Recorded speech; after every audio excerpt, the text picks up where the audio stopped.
রামনগর গ্রাম পঞ্চায়েতের ৩ নং ওয়ার্ডের বাসিন্দা বিজেপি নেতা তথা পানিসাগর ব্লকের পঞ্চায়েত সমিতির ভাইস চেয়ারম্যান নারায়ণ নাথ চৌধুরীর বিরুদ্ধে শ্লীলতাহানির মামলা করেন তার প্রতিবেশী কংগ্রেস নেত্রী অঞ্জলি নাথ চৌধুরী।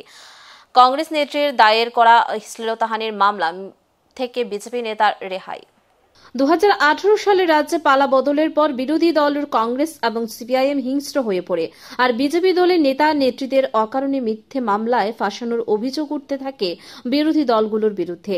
এমনই একটি মিথ্যে মামলার ঘটনা ঘটে উত্তর ত্রিপুরা জেলার যুবরাজনগর বিধানসভা কেন্দ্রের পানিসাগর ব্লকাধীন রামনগর এলাকায়। ঘটনাটি ঘটে 2020 সালের 20 মে। ঘটনার বিবরণে জানা যায়, রামনগর গ্রাম পঞ্চায়েতের 3 নং ওয়ার্ডের বাসিন্দা বিজেপি তথা পানিসাগর ব্লকের পঞ্চায়েত সমিতির ভাইস চেয়ারম্যান নারায়ণ নাথ চৌধুরীর বিরুদ্ধে শ্লীলতাহানির মামলা করেন তার প্রতিবেশী কংগ্রেস নেত্রী অঞ্জলি দেবী নাথ চৌধুরী, স্বামী শঙ্কর নাথ চৌধুরী। প্রথমে পানিসাগর থানা ও পরে মামলাটি নিয়ে আসা হয় ধর্মনগর মহিলা থানায়। এই ঘটনায় আলোড়ন সৃষ্টি হয় শাসক বিরোধী উভয় শিবিরে।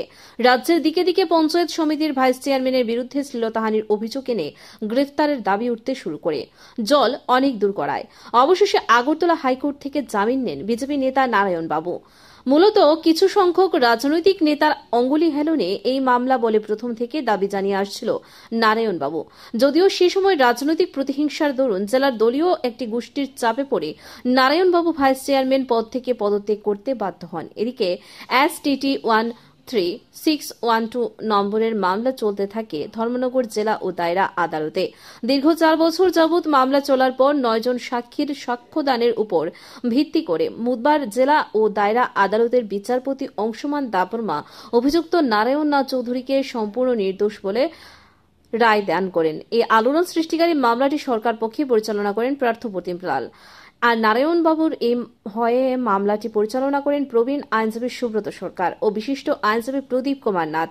আইনজীবী প্রদীপ কুমার নাথ জানান, দীর্ঘ 4 বছরের লড়াইয়ের শেষমেশ অন্ত হল এবং সঠিক বিচার পেলেন নারায়ণ বাবু।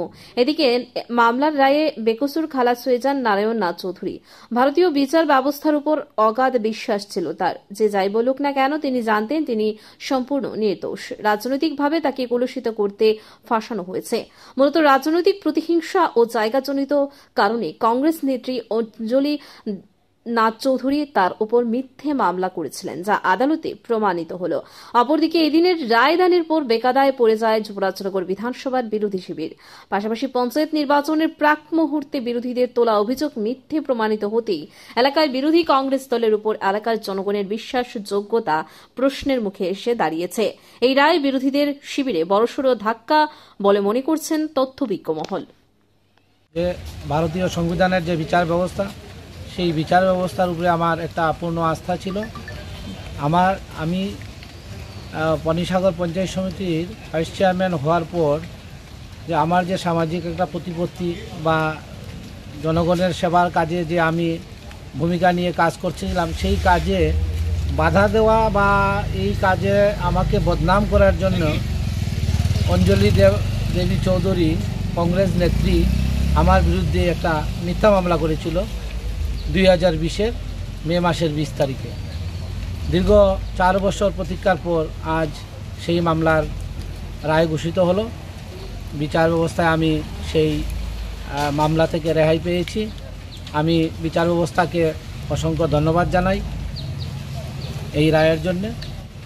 অভিযোগ শ্লীলতাহানির অভিযোগ ছিল, অ্যাকচুয়ালি এটা পারিবারিক মামলা, জায়গা সম্পত্তি নিয়েছিল আমাকে বদনাম করার জন্য এবং সমাজের বুকে আমাকে কলুষিত করার জন্য, রাজনৈতিক হেয় প্রতিপন্ন করার জন্য কংগ্রেস এবং কিছু নিজেদের লোকও ছিল সেখানে জড়িত হয়ে ওনাকে দিয়ে আমাকে এই মিথ্যা মামলায় ফাঁসিয়েছে।